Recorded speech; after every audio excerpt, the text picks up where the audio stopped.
ஜூலை 19 87வது பிறந்தநாள் விழா காணும் சமூக நீதி இயக்கத்தின் தலைவர், சிறுபான்மை மக்களின் பாதுகாவலர், தந்தை பேராயர் பேரருட்திரு டாக்டர் எம் எஸ்ரா சர்க்குணம் ஐயா அவர்களின் நினைவுகளுடன் இப்பாடல்களை சமர்ப்பிப்போர் சென்னை பேராயம் பணப்பாக்கம் ஏரியா ECI வைரவிழா தேவாலயம் நெமிலி.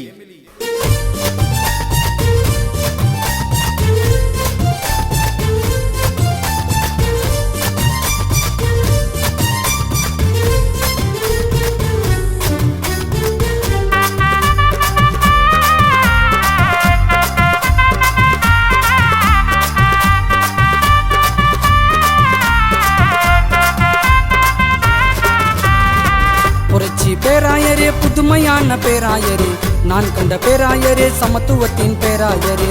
புரட்சி பேராயரே, புதுமையான பேராயரே, நான் கண்ட பேராயரே, சமத்துவத்தின் பேராயரே. சிறுபான்மை மக்களுக்கு காவலராய் நின்றவரே, உதவி கேட்டு தாக்க உள்ளம் திறந்து கொடுப்பவரே. சிறுபான்மை மக்களுக்கு காவலராய் நின்றவரே, உதவி கேட்டு தாக்க உள்ளம் திறந்து கொடுப்பவரே.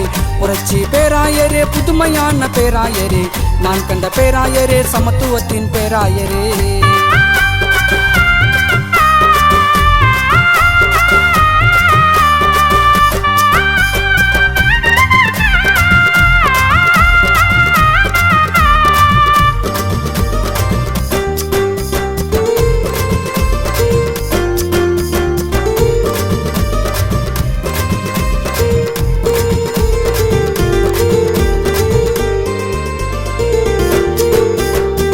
தரிசனம் நோக்கியே அவர் பயணம் இருந்தது, இந்தியா முழுவதுமே திருச்சபைகள் எழுந்தது.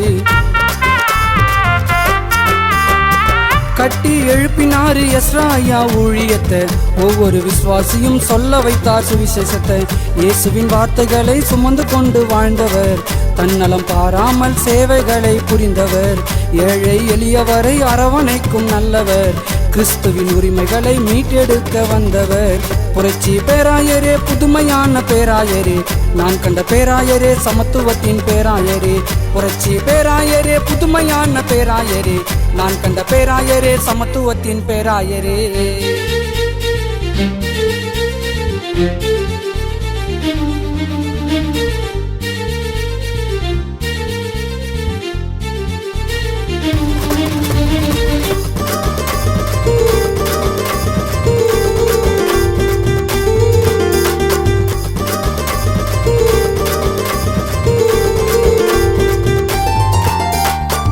கொடுக்கப்பட்டோரின் குரலாக ஒலித்தவர், அவரை நாடிவிட்டால் உதவிகளை செய்பவர். மால்டோ பிள்ளைகளுக்கு கல்விகளை கொடுத்தவர், லட்சியம் அடையும் வரை அயராது உழைத்தவர். 1,00,000 திருச்சபைகள் 1 கோடி ஆத்துமாவாம் என்ற தரிசனத்தை முன்வைத்து சென்றவராம். முடியாத காரியத்தை செய்யுவாறு இறங்கியே, சமூக நீதிக்காக பேசுவாரு ஓங்கியே. புரட்சி பேராயரே, புதுமையான பேராயரே, நான் கண்ட பேராயரே, சமத்துவத்தின் பேராயரே. புரட்சி பேராயரே, புதுமையான பேராயரே, நான் கண்ட பேராயரே, சமத்துவத்தின் பேராயரே. சிறுபான்மை மக்களுக்கு காவலராய் நின்றவரே, உதவி கேட்டு தாக்க உள்ளம் திறந்து கொடுப்பவரே. சிறுபான்மை மக்களுக்கு காவலராய் நின்றவரே, உதவி கேட்டு தாக்க உள்ளம் திறந்து கொடுப்பவரே. புரட்சி பேராயரே, புதுமையான பேராயரே, நான் கண்ட பேராயரே, சமத்துவத்தின் பேராயரே.